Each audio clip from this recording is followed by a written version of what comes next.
আমি মাস্ক পরবো না। কেন মাস্ক পরবি না? মাস্ক পরলে কি তোর কোনো ক্ষতি হবে বল? তোকে তো ভালোর জন্যই বলা হচ্ছে নাকি? আমার নিঃশ্বাস নিতে অসুবিধা হয়। আচ্ছা, নিঃশ্বাস নিতে অসুবিধা হয়। এই মাস্ক না পরার জন্য যখন তোর করোনা হবে তখন হসপিটালের বেডে তুই শেষ নিঃশ্বাস নিবি। এই লাঠিটা দেখতে পাচ্ছিস তো?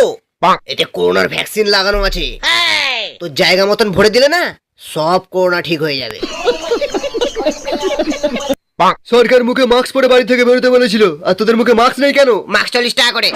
তাহলে বাড়ি থেকেও বেরোবি না। কি হয়েছিল দেবসেনা? যা হওয়ার হয়ে গেছে, এখন তোকে তো খবর নিতে হবে না, যা। আমার কাছ থেকে 1 মিনিটের দূরত্ব বজায় রাখ, বুঝলি? সারা আবার মাস্কও পরেনি, বেরো এখান থেকে। এই যে ওঠো, ঈদের মার্কেটিং করতে যাবে না? তাড়াতাড়ি ওঠো। চল ভাগ সালি, বেরো এখান থেকে। মার্কেটিং করতে যাবো না, যা। এদিকে লোক সালা মরে যাচ্ছে অক্সিজেনের অভাবে, এ সালে আবার মার্কেটিং করবে। বেঁচে থাকলে তোমাদের ঈদ করবো।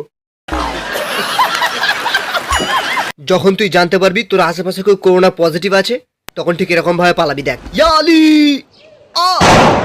আমি পালাবো না বাবা। আপনার কি জ্বর ভাব? হ্যাঁ। আপনার কি করোনা হওয়ার ভয় লাগছে? হ্যাঁ। আপনি কি জলের জায়গায় স্যানিটাইজার খাচ্ছেন? আরে হ্যাঁ ভাই, হ্যাঁ।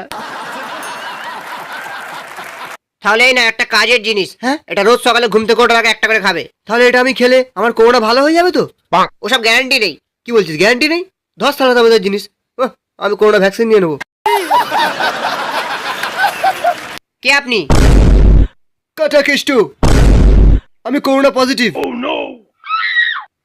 আমাকে এক্ষুনি 2 লাখ টাকা দে, নাহলে আমি থুতু ফেলে তোর মুখে করোনা ছড়াবো। বুঝলি?